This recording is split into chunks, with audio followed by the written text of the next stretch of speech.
Greetings, everyone. Welcome to today's session. We're going to be speaking on the cybersecurity executive order that came out this spring, and really what does it mean for government contractors and suppliers. Now, it's a wide-ranging order, but we'll try to cover it as what it might mean to you.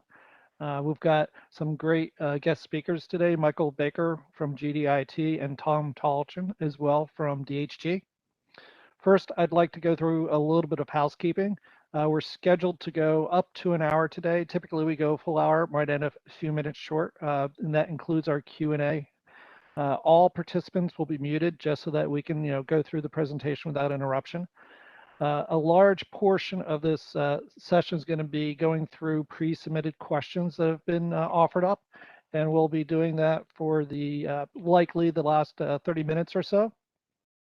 In case of an outage, please just wait for a minute and refresh the page. I doubt this will happen. It hasn't happened yet, so keep your fingers crossed. For your convenience, there's a link in the YouTube description of a glossary of commonly used terms. So if we're using some acronyms and things like that, that maybe you're not sure what it means, go check that section in the YouTube description. This is also being recorded, so it'll be available on demand via the Exostar resource library post-event, as well as from the same YouTube link. And if you'd like to have a follow-up discussion or additional questions or copy the slide deck, you can always reach out to us at cmmc-team@exostar.com or use our live chat feature at our Exostar corporate website, where we've got a CMMC specialist online during the daytime hours. First, for the agenda, we'll do some quick introductions, and then we'll do an overview of the executive order and give both our guest panelists an opportunity to give a little bit of perspective from their different viewpoints about what this means to you. And then we'll do some moderated Q&A at the end. And as we usually do, we're going to have an exit poll. So I'll ask you to be able to go through that process near the end of the presentation. And that's very useful for us to get feedback as well as to help drive what can we do better next time as we work through these initiatives. First, I'd like to introduce our guest panelists. Mike Baker. Michael's from GDIT, where he currently serves as the VP and Chief Information Security Officer within the Office of the CIO. He's got nearly 20 years of experience in the field across cybersecurity leadership, talent development, risk management, audit, and compliance, and leads a large team of professionals across all aspects of internal cyber operations, computer network defense, awareness, incident response, etc. So a wealth of experience that he brings, and I'm very pleased to have him with us today. We've got Tom Tollerton. He's the managing director at DHG. He's got more than 15 years experience in the cybersecurity industry and manages the firm's cybersecurity and data privacy compliance services.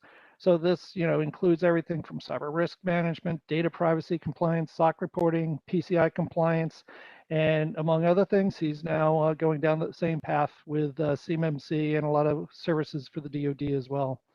He's also been published in national publications and a regular speaker at many industry events. We're pleased to have him here with us today as well.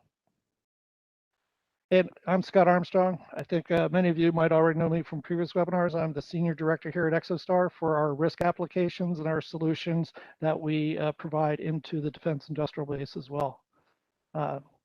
Tom, I'll hand it over to you where you can do a little overview of DHG.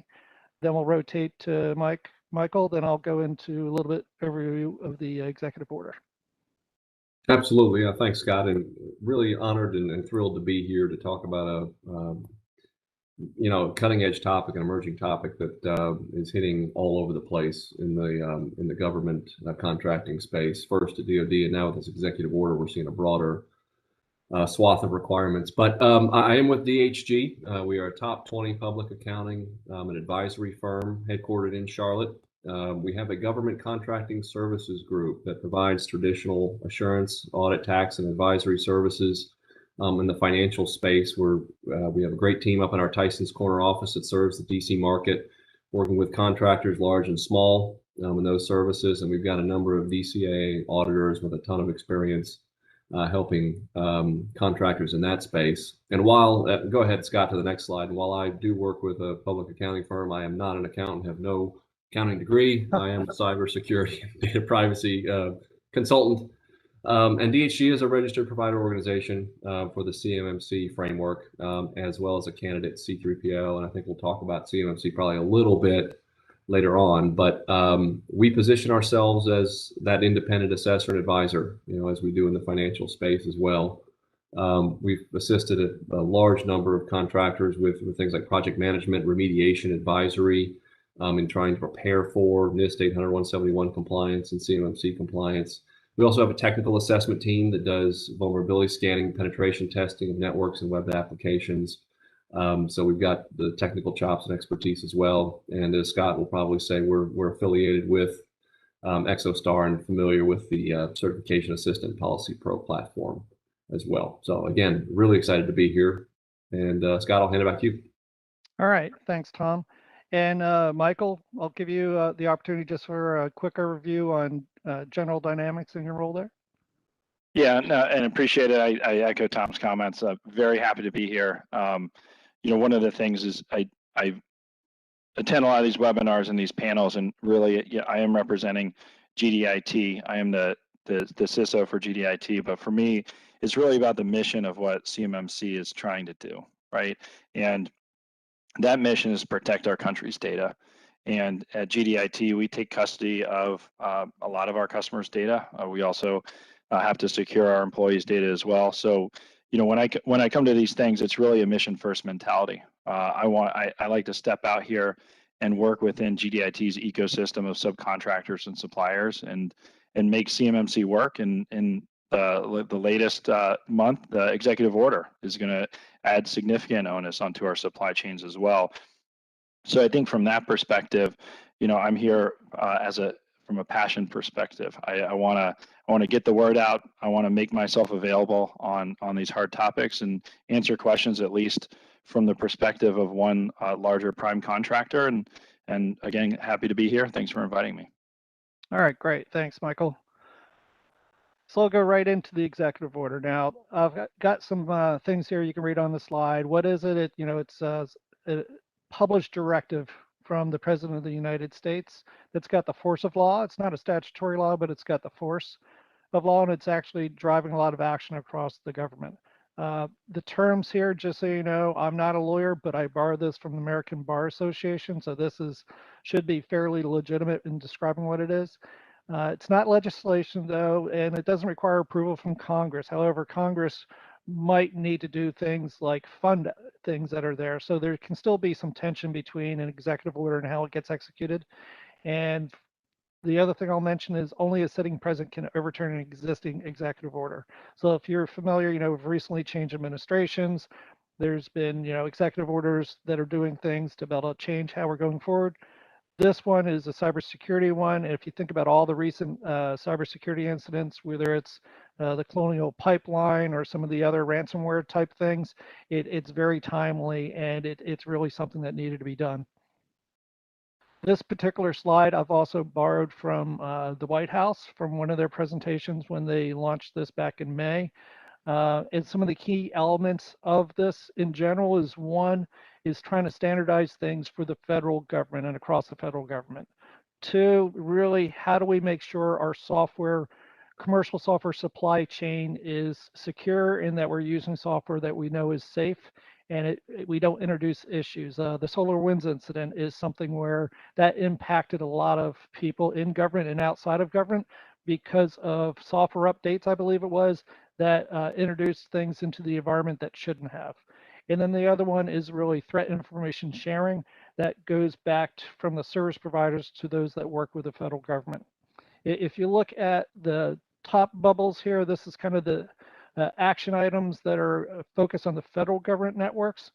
And then on the bottom, there's quite a few things, and you can see the progression from the right to the left side of this chart, where there's from the date it was signed, action items that need to be done, whether it's by DHS or other government agencies. And some of the key things here that I'll just call out is, the recommendations for standard language in the FAR and DFAR that could affect all of us, whether it's a defense industrial base or even government contractors on the other side. Some of my key takeaways, and then I'll let our panelists weigh in as well. that I saw in this is that NIST needs to define some security measures for critical software. And critical software, this goes back to the SolarWinds incident, is going to be software where, it's got privileged access likely into your systems in a unique way. And we need to take special care with how we secure those types of critical software. NIST and industry is supposed to collaborate on secure software development standards. So that's a two-way street where industry needs to work with NIST as well. There's something that's called a software bill of materials. And this is being called out that we should be adopting this in some manner. So it really improves that software supply chain security. If you think back to the SolarWinds incident, many software packages that are delivered today could have a lot of different components in it. How do you know all those components are there safely and doing what they should be doing? There's call outs for enhanced breach notification requirements.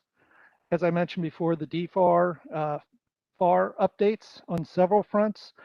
And also there's a call out for establishing a cyber safety review board comprised both of federal and private sector entities. I believe this is where they call out it should be operating like the National Traffic Safety Board, NTSB. So when there's a serious, in this case, cyber incident, such as Colonial Pipeline, how do we go in collectively as an industry, hand in hand with the government, and go in and investigate it, do lessons learned, and try to get it so that these things don't impact us. And this will probably go across, I would expect certainly the defense industrial base, but also other critical infrastructure sectors, especially where DHS is involved. Tom, I'll toss it to you first. What are your thoughts or comments or your takeaways on some of these topics with the executive order? Yeah, I think that's a great summary. And this slide is sort of very well summarizes my key takeaway is that it's a very broad executive order. There is a lot to it. There's a lot going on. The different expectations, software supply chain security is a huge topic, and there's a lot to be determined yet about what the outcomes of this executive order will be when the rubber hits the road. Breach notification is another huge topic when it comes to data security and protection.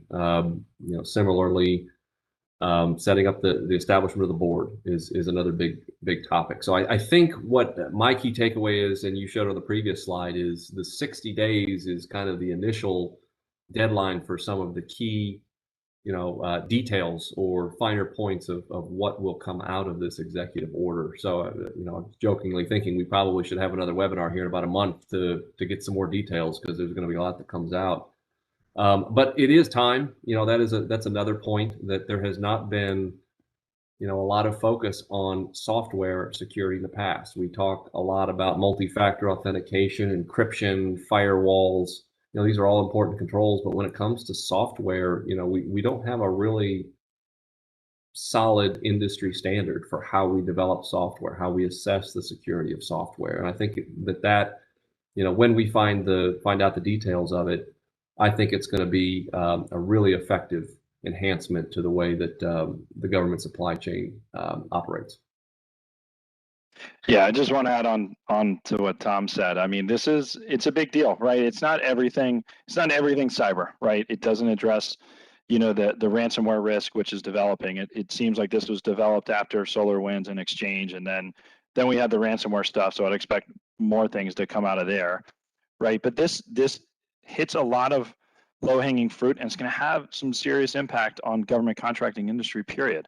When I look at key takeaways, breach notifications have been kind of in the DIB for a while through DFAR 7012. So, but you were really correct. This affects federal civilian agencies, but littered throughout the order is collaboration and equivalency sort of decrees with Intel and DoD. So while it affects FedCiv directly, maybe DoD and Intel have been doing some of these things, but they'll have to generate that equivalency and collaborate further.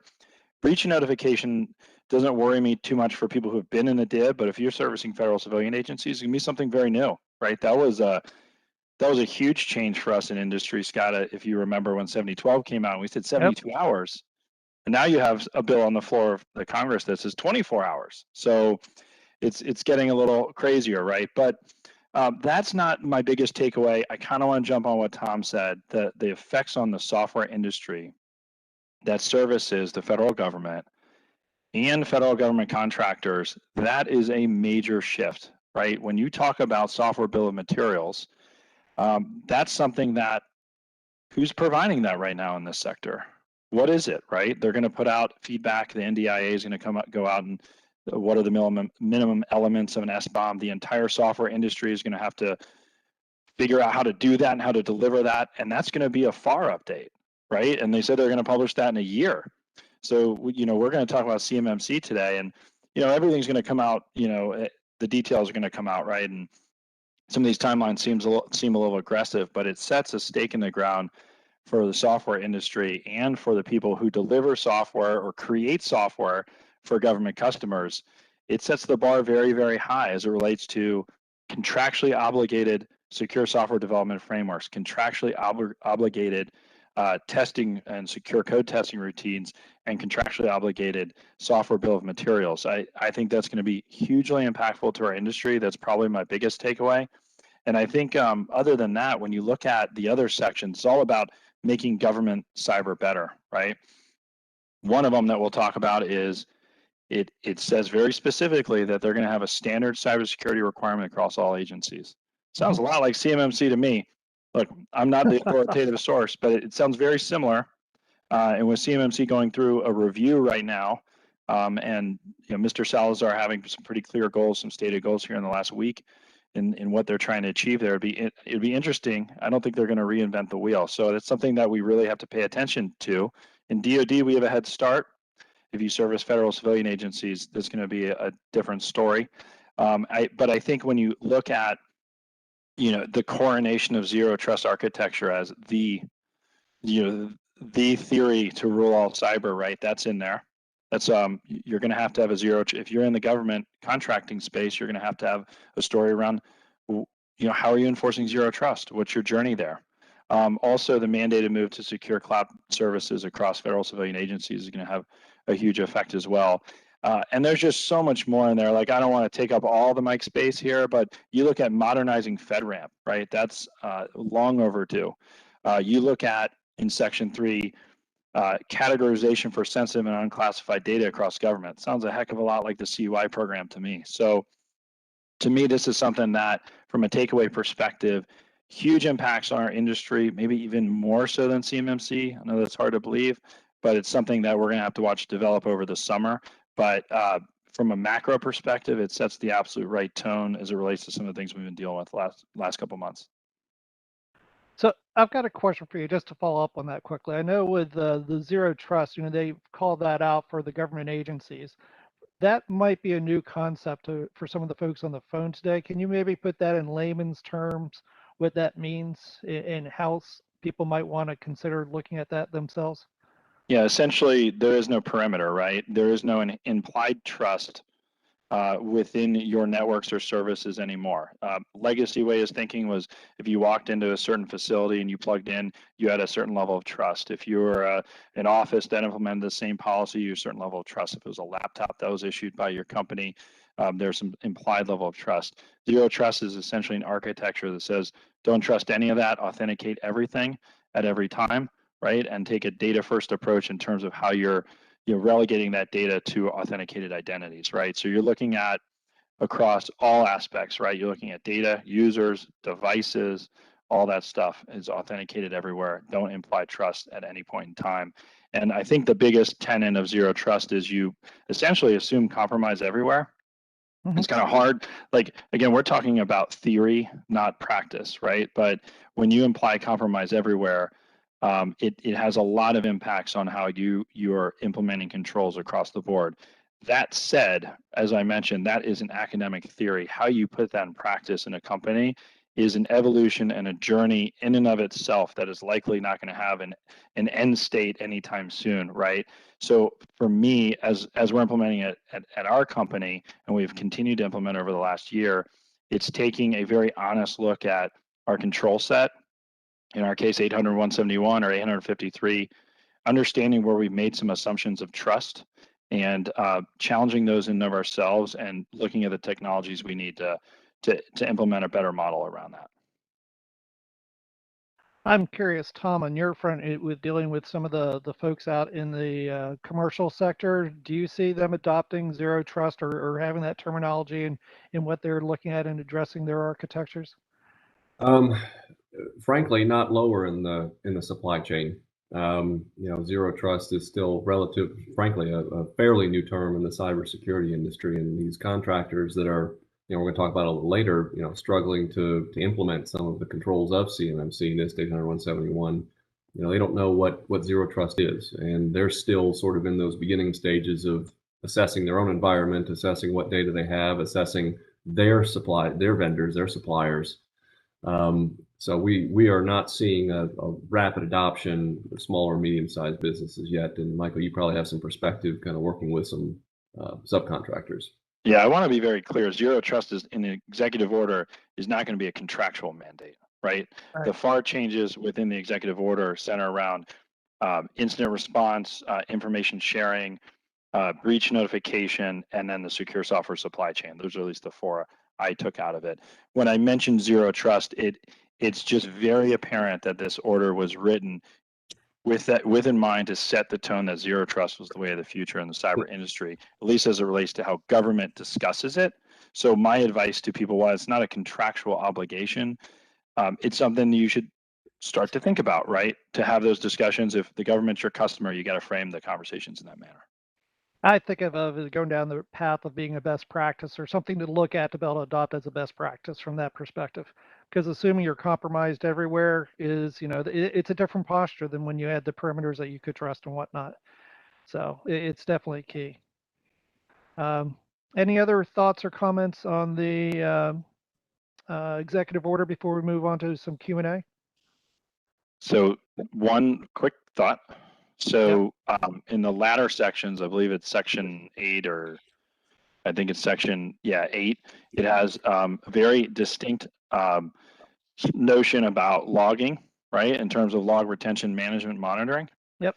That will be in the FAR update. It's noted that it will be included in the requirements. So for anyone listening, if you're on the cyber side of the house, right, this is something that's going to really help you make the case, right? More logs, more retention, right? Whatever the cost is there, that's going to be another cost of doing business with the government on top of CMMC, right? So keep that in mind. We need to pay attention to that because that's going to be a true cost to business as we have to up our capability. Yeah, one thing, just going back to this slide that I'll call out, if you look at from the dates from signature, they're recommending updates to the DFAR FAR 60 to 120 days after the signature. And I presume that goes through the normal process of, public review, et cetera, and then it goes into the FAR. So that's where the actual details of how this plays out, that's looking like what, maybe the fall or something like that. And that's where we'll get more concrete details to say, here's how this impacts everybody specifically with that, what it goes in the FAR. Is that read on it reasonable, Tom and Mike? Based on what's in the order, yes. Whether we'll get that remains to be seen, but you're looking at the first 3 in late September, early October. You're looking at the software supply chain one in May of 22. And then obviously there's the adjudication period, like what we've seen in CMMC, that may take this into 2023. Might take it a while. Being effective. Yeah. Yep. All right. Let me see. I'll just mention quickly before we go on to the Q&A, we do have an exit poll that's in the link down in the YouTube description. You don't have to do it now. We would like to have you do the exit poll before leaving at the end of the session, and I'll remind you again after the Q&A. But on that note, we'll go directly to the Q&A. And some of these we'll go through quickly, and I'm sure some might take a little more time. First one, when it was a question about the EO, are smaller disadvantaged businesses exempt from the EO? But this goes back to, what is an EO and how it goes downstream. Mike, do you want to take that one? What's this mean to the small suppliers? Yeah, the highly technical answer is I have no idea what the exemptions could or would be, right? We have to see how that's going to develop. However, as it relates to software, if you provide software, you're a federal contractor and you provide software to federal civilian agencies, it is very clear that in time, whether it's a year or 2 years or 3 years down the road, there will be requirements around how that software is developed, how it's tested, and the requirement for a software bill of materials for critical software being things that have elevated system privileges and or access to network system and resources. I think that's a direct quote from the EO. So will there be exemptions? I have no idea, but if I was in that business, as I am in that business, in terms of buying software and integrating it into government systems or providing source code, I would prepare now as it relates to talent around those practices. Secure software development frameworks from NIST is probably a good one to start with, right? And all that good stuff. So we'll just see how that develops. But again, I would start thinking about it right now. Yep, and I agree completely. It really comes down to how the government's going to determine critical software. Organizations, as the question was asked, I would expect would not be exempt, but it'll depend upon the classification of the software itself. The power, as you mentioned, Scott, the power of the EO is dependent on the buying power of the federal government, right? To make changes throughout industry, and also the power of updating the FAR. So I'd imagine that if that's your impact, it's going to be a pretty big deal.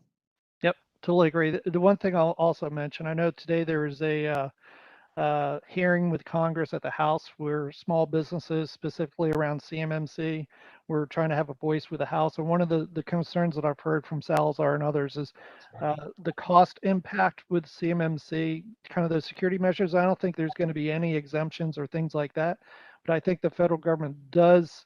They're listening to the cost impact and what it means to the small businesses, because that's still a critical part of their contracting plans. Everybody still has small business contracting requirements for the big primes, et cetera. And that's where they still need to figure out how to make the math work, I think. Scott, there's a COTS exemption. We're still trying to figure out what that means for CMMC. This is now the thing that brings our COTS providers into the fold, right? If they're not going to do CMMC, they're going to have to do this, and it's going to be equally as painful. If you remember, this is in relation to SolarWinds. SolarWinds was an off-the-shelf product. So I can't imagine there being a COTS exemption or anything like that. From a small business standpoint, I don't know, though. Yep, totally agree. So this next question, we've touched on it a little bit, but it's specifically this person's, the way they read the EO, it says it's going to mandate something like CMMC. Now that's speculation. It could be CMMC for non-DoD agencies. And the question here is, are they reading it correctly? But where do we think this may end up? I think I mentioned that earlier. That's how I read it personally. We'll see how it ends up. I can't imagine them reinventing the wheel. CMMC is going to be altered no matter what. It's doing a program review, right? The priorities, as stated, are managing cost of small business to deconflict and streamline, regulations and contract requirements, and reinforce trust in the CMMC ecosystem, right? Those are the three stated objectives of the program review. For me, I'm looking very closely on where that ends up at the end, the final rule in September. And I've been foreshadowing that would mean a CMMC-like program for federal civilian agencies. I could see it being similar. From a tactical perspective, I mean, CMMC has been built out as a maturity tier program, and there's a certification associated with it. We haven't seen anything. There's nothing like that in the EO. I wouldn't expect it, but we'll see where it shakes out. But as of right now, I think they're a little bit different. We'll see what it looks like ultimately. However, 7012 was a self-assessment contract requirement as well. So to Tom's point, is really good, right? It could be a standard that requires a self-assessment, which has already been proven within DoD, maybe not to work, right? So it'd be interesting to see how that plays out. But Tom, you have a really good point that may not be as rigorous as CMMC, but something like the evolution we've seen in the DFARS. Yeah, and from what I've heard on the civilian side, and it's a lot of the folks are going to be coming up with the recommendations or reacting to what they need to do on the federal side to this, is that they are looking to see what the DoD is doing, and as CMMC scales, that gives other agencies the ability to do it. I mean, right now we're in the infancy with CMMC, so that's where it's rolling out and scaling over the next couple of years, and I think we'll see some of this evolve on that front. Okay, here's I think an easy one, and Mike, I'll send this to you first. Do procurement officers and primes prefer that an organization focus on NIST 800-171 compliance first, or should they move directly on to CMMC level 3? I can't speak for procurement officers, but I can speak for my prime. I would want everyone to focus on 800-171 first, because it's likely you already have that in your contracts. You're already obligated to follow it, right? And that'll get you. I don't know exactly what 110 is of a percentage of 130 offhand, but that'll get you most of the way there, and it'll have you in compliance with 7019 and 7020 if you happen to have to go through a DIBCAC audit. So, my advice from an organization is focus 100% on 800-171. The other 20 in CMMC level 3, if that's what you're aiming for, are really about maturity of process over time. So when you're looking at 171, always look at it over a period, right, an audit period, rather than a point in time and passing that, and you'll be fine on CMMC, right? That's just my personal advice. Yeah. Well, and contractors are being asked right now for NIST 800-171 scores, and there's that's measurable right now with the submission to the SPURS system, CMMC level 3. While contractors are and should be focused on getting there, they're just the ecosystem isn't there yet, ready to implement certification. So I think NIST 800-171, if you're paralleling it with level 3, as you stated, Michael, there's isn't an exact parallel, but I would start to target, or I would continue to target 800-171 first. Let's take it one step further. Target whether you need to take custody of CUI from your prime, right? Yes. So yes. There's kind of two things going on, right? There's the 7012 saying I'm going to do 800-171, and 7019 now saying I'm going to put in SPURS. Ultimately, 7021, which is the CMMC model, is going to be dependent on the data you take custody of. So focus on 171, but at the same time, engage your primes and have a really honest conversation about the work that you're performing on that contract and say, must I have this CUI in my custody? Does our prime have a solution to keep that CUI within their boundary? And then you're golden from a CMMC 21 perspective, because then you're down from 130 to 17, at least as it stands right now. So I would do both of those, right? 171 plus the CUI question would be prudent. On that front, I totally agree. 171 is the way to go.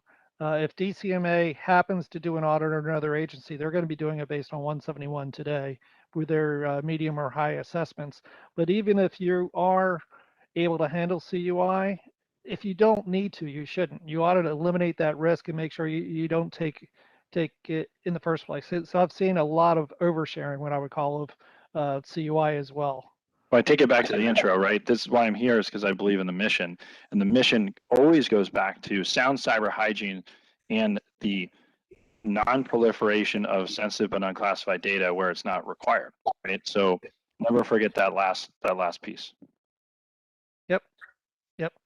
Tom, I'm going to toss this one to you. I think it's an easy one.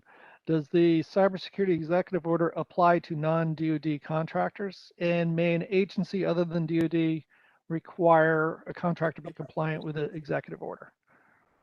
Yeah, we've talked about that a little bit. It's certainly written with the intention of applying across all federal agencies and impacting the supply chain of all federal agencies. It will be baked into the FAR, in addition to the DFAR. So I would expect it, across the federal government. And we always kind of knew this was coming, right? When you look at federal civilian agencies, Scott, you look at that some people are dabbling in CMMC, at least maybe not as a contract requirement, but a proposal sort of qualification or something like that, right? Yep. So this applies directly if you service federal civilian agencies, and it's gonna, from a regulation standpoint, it's gonna bring you a little bit closer to the DIB, which is good and bad at the same time.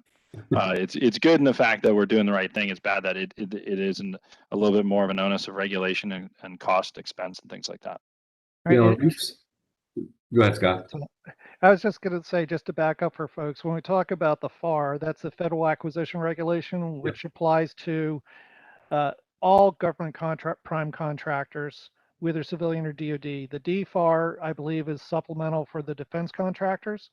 And if you're not a prime contractor, but a supplier or subcontractor, that's where some of those terms flow down to contractually. Is that correct?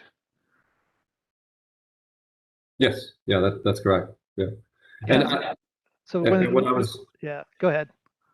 sorry, Scott, finish your thought. I'll step in. Yeah, so that's where when these FAR and DFAR changes come out later this year, going into next year, that's where you're going to see how it's really going to apply to you in your business, whether you're on the defense, civilian, you've got a mixed model where you're in both, or you're deeper down in the supply chain as well. So that's like a wait and see, but it should have a broad impact across multiple of these sectors. You know, and what I was going to say, just kind of thinking outside, just we're moving past DoD now. We're now talking about civilian agencies. I can say I've seen some procurement in state and local governments that have referenced the CMMC framework in them as well.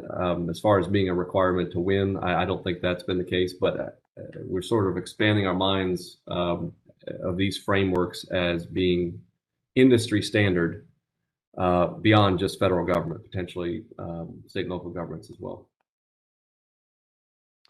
Yeah, I'll throw it out there.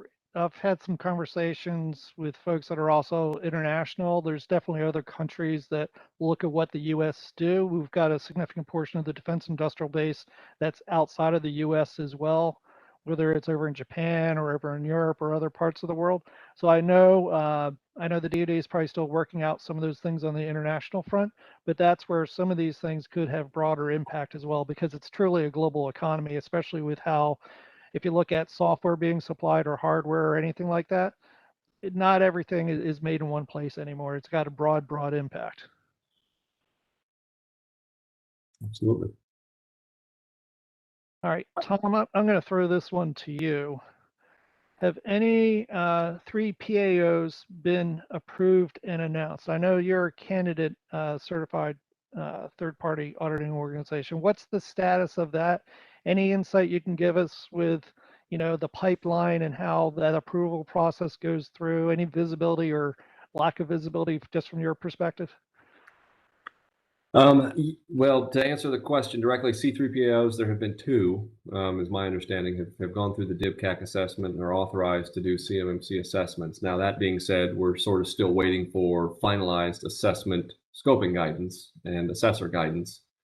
So there aren't true assessments being performed yet. There are hundreds of candidate C3POs, excuse me, in line to get their DIBCAC assessment, but there have been some struggles, I think, with DIBCAC and their comfort with the way that even some of the candidate C3POs have built their infrastructure and set up their teams to be able to conduct these assessments. So it's a little slower going than anticipated, but it is moving forward. Yeah, I think it's Kratos and Redspin, right? Are the 2. Yep. And I think the CMMC AB CEO has been on record saying that assessments likely wouldn't start with them at the earliest till like mid-July. Again, I'm quoting news sources. That's not inside information. Yep. So that's pretty that's pretty interesting. But let's also talk about the elephant in the room. We're sitting here almost in July, nearly July 4th, and we have 2 grand total of 2 C3PAOs that are quote ready to go by mid-July. Obviously, we have a scaling issue here. If you want to look at the total impact of CMMC. So it's something that hopefully this DoD program review is going to work out. It's something that I'm looking out for because, again, if you look at Mr. Salazar's comments, most recently, he said one of the goals of the review is to reinforce trust in the CMMC assessment ecosystem, including the number of assessors to get the job done, right? So Yeah. I'm highly anticipating the output of this review to solve this scale issue because this is not an exponential scaling of the ability to get people through the system. So got to get that worked out. Totally agree. So, Michael, this is one I'm going to throw to you. I'm guessing it's probably from a subcontractor to GDIT.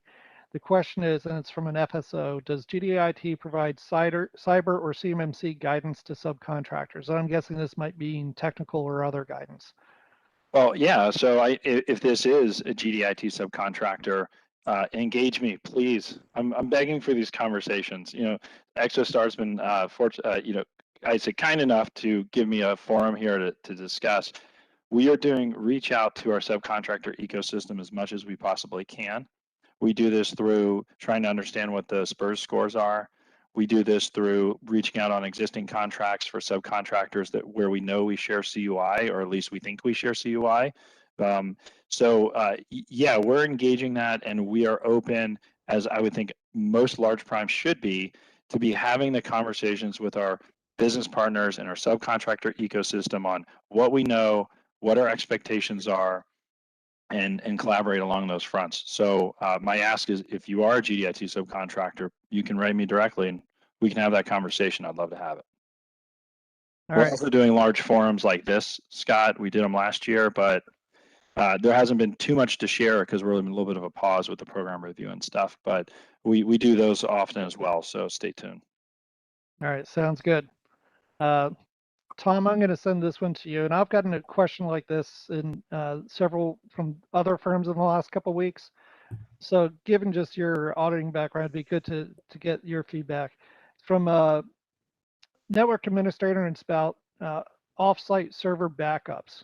So everybody, you know, you got to be able to do backups. Colonial Pipeline, I think part of their issue, they didn't have good backups. And if you are compromised, how do you restore things and stuff like that? Now you've got CUI involved.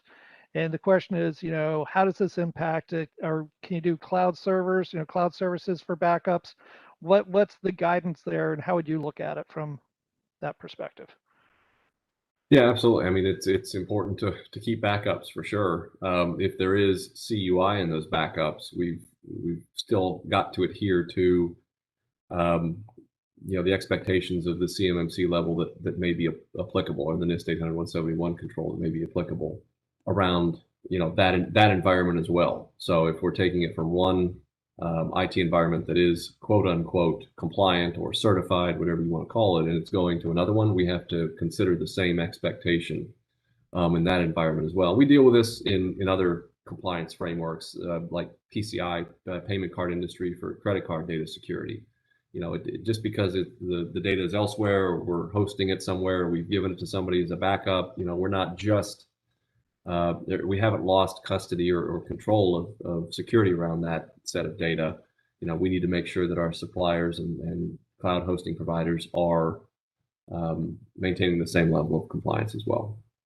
Hey, I'm a former auditor too, Scott. Let's throw that out there. I don't always admit that. I'm about 6 years out of the game. But when you're looking at backups, right, and we're not talking about ransomware, we're talking about compliance, right? Throwing CUI to a cloud backup is a little complicated, right? Because there's requirements for using cloud services to store CUI. So you got to make sure it has the right FedRAMP level or DoD impact level, number one.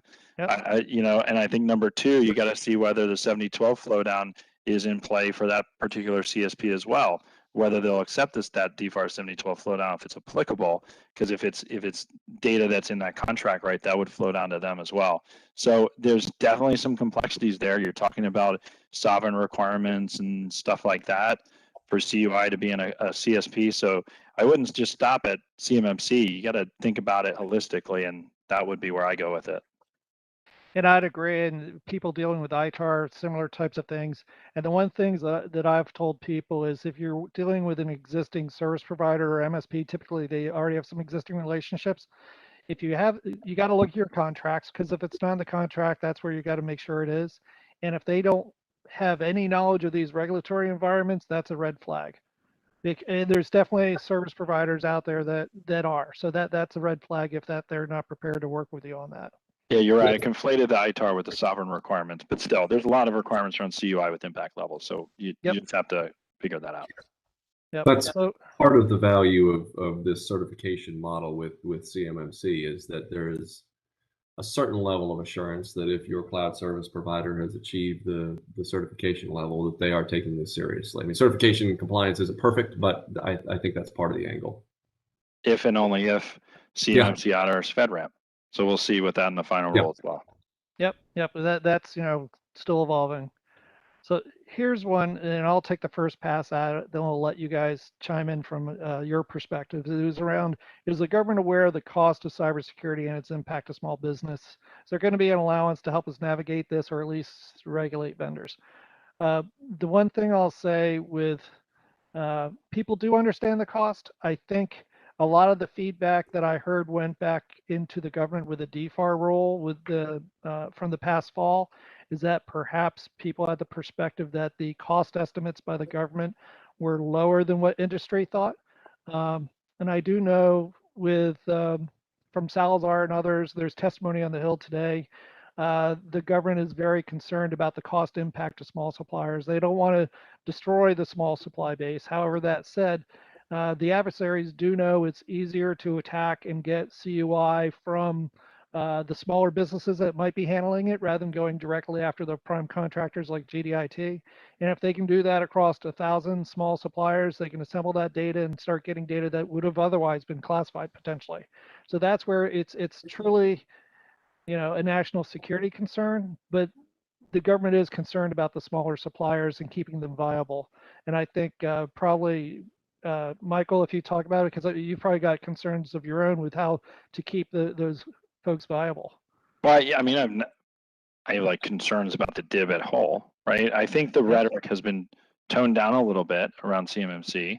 You mentioned, again, Mr. Salazar said number one objective of the CMMC program review is managing costs for small business, right? To mitigate those costs while protecting, the cyber goals of the thing, right? And you have a lot of other government people on record saying that you can't sacrifice innovation for perfect cyber. There's no such thing as perfect cyber, right? If we lose the innovation in our defense industrial base, which is anchored in small business, right? Let's be serious, right? That's going to be detrimental to our country. So again, based on open news sources, I would say it's certainly a number one concern of DoD. I'm not an authoritative source. I can say it's also a concern in our industry advisory council for the CMMC-AB as a primary thing that we provide feedback on, a thing that we're interested in mapping. The issue is there's no agreed upon metric for the cost of implementing this program. I think we can probably agree that traditionally it's been understated. So we really need to figure out that cost and understand how to help small business navigate this and strike the balance. Any other thoughts, Tom? We're ready for the next question. No, I think that pretty much sums it up. There's a lot to be determined, and it's hard to figure this question out. I won't add anything further. All right. The next question, I'll start with you, Tom. And this comes from a cybersecurity team lead. It seems the CMMC AB has gone quiet. Are they still going to remain the driver of CMMC assessments, and are still on track to roll those out in late 2021? So there's a couple different topics there. Yeah. And if you want to give just your perspective with where you're at, then I think we can all chime in a little bit there. Yeah, well, happy to. So there's been some leadership and change in DoD around CMMC, and there have been some additions to the accreditation body, the AB, as well. And with this internal review, I think the quietness has been kind of by design. I still understand them to be kind of the driver of the program, at least the ecosystem when it comes to management of the framework right now, the assessors, the consultants, and so forth, the certifying body, if you will. That still has not changed, but as Michael mentioned, there are concerns around capacity, the ability to scale the CMMC framework as it has been designed. So their role could shift a little bit. I think that's probably a fair statement. But I'm sort of curious, Scott, too, what you think. Yeah, so the some of this might be the outcome of further reviews on the federal side, but I do know they're still holding town meetings. The AB has, hired professional staff full-time, so it's no longer all volunteers in the last few months. They've got a CEO, I believe, so a CISO. They've got somebody running training. They're the pipeline right now working with DoD, and they're working hand in hand with the DoD. I support one of the working groups. I know we still do our regular meetings and try to move things forward. So right now they're not as quiet as what I think. I think perhaps a little bit of the hype over CMMC has changed a little bit just because of the reality of where we are with progressing with getting assessors, plus the change of administration and whatnot. And I think the rollout in 2021 is looking, that's slipping a little bit further just because of the lack of the assessor. So that's, maybe that's looking more like 2022 or something like that, or a mixture of the two. Michael, any thoughts on your side? I think everyone should read the CMMC AB frequently asked questions they put out. Yep. Right? They just updated it, and there's a reason they updated it. When you say the AB has gone quiet, they've always been generally quiet. Maybe the agency wasn't quiet, or elements within the agency weren't quiet. The AB, as recently as last week or the week before, I moderated a panel with Carlton Johnson. He said, full steam ahead, right? They acknowledge that there's a pause in this as it relates to the original timelines with the program review and with things like that, the final rule issuance. But the AB is full steam ahead in terms of their role in the contract that they have to service this program. So I would read the FAQ, I would join the town halls, and I would appreciate that that group of volunteers from at least the board perspective. I know they're hiring paid staff right now and stuff like that, but I would appreciate the work they've done. I personally do over the last year and a half, because they have actually been doing it, relatively quiet behind closed doors, and they've accomplished a lot, right?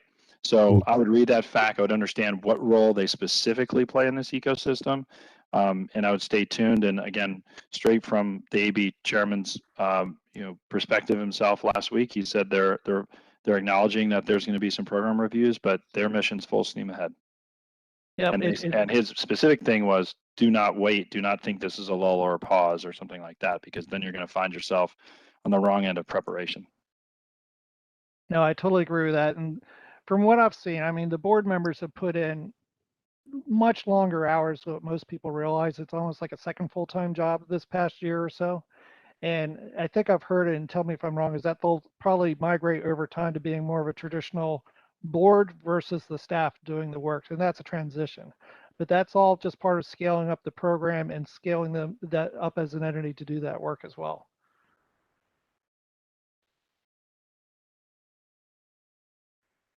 Let me see for another one.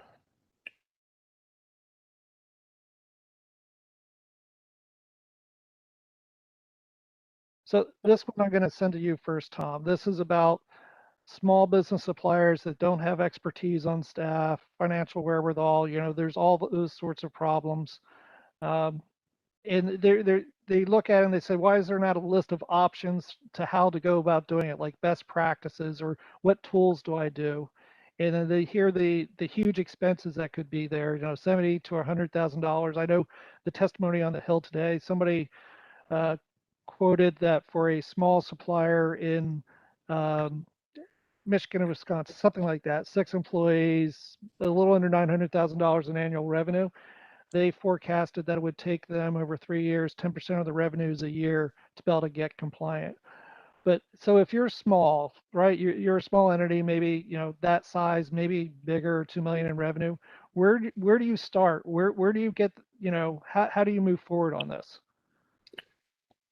It's a fair question. We've talked a little bit, frankly, a good bit kind of on the cost concerns with this. And when we work with smaller contractors, when our team are doing gap analyses and advising on how to solve problems, it really does, frankly, for the smaller businesses, often come down to reliance upon a third party that has a hosted enclave, an environment that they can sort of host their CUI environment, ultimately that will be certified.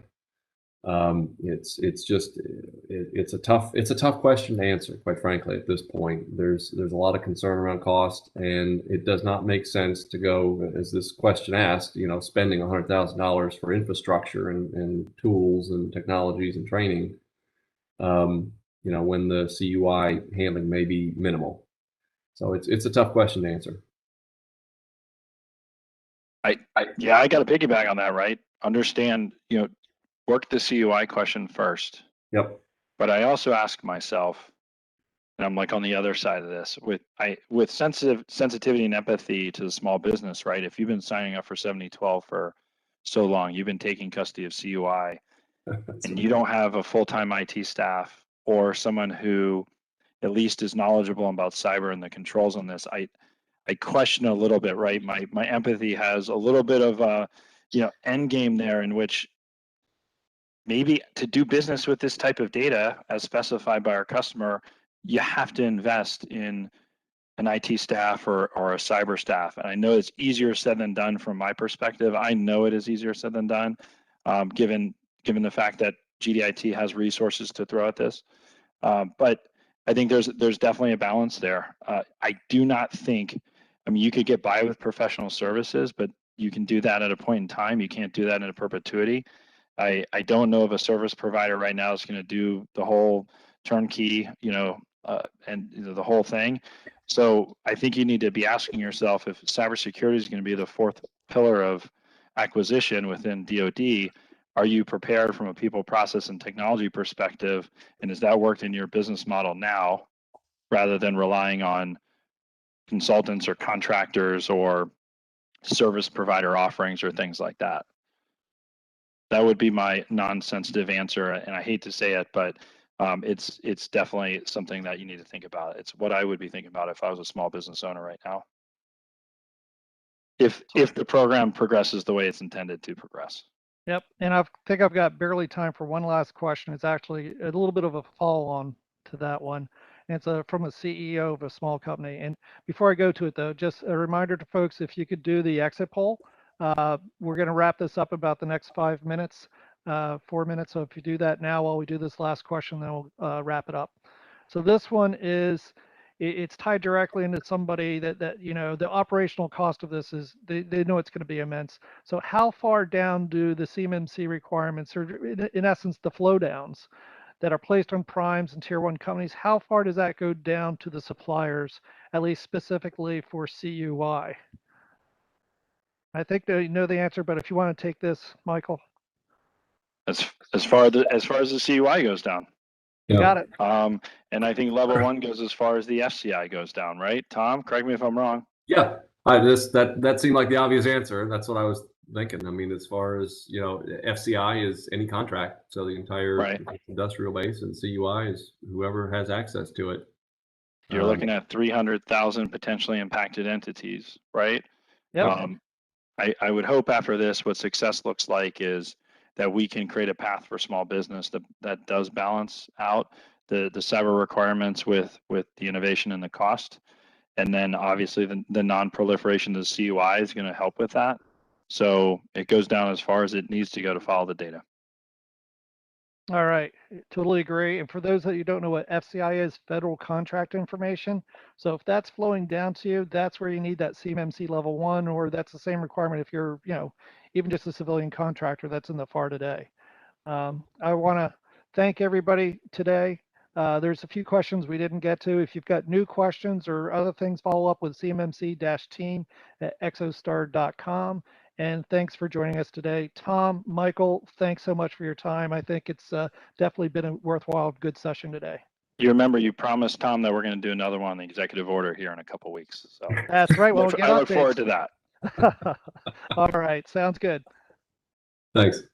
Thanks, guys.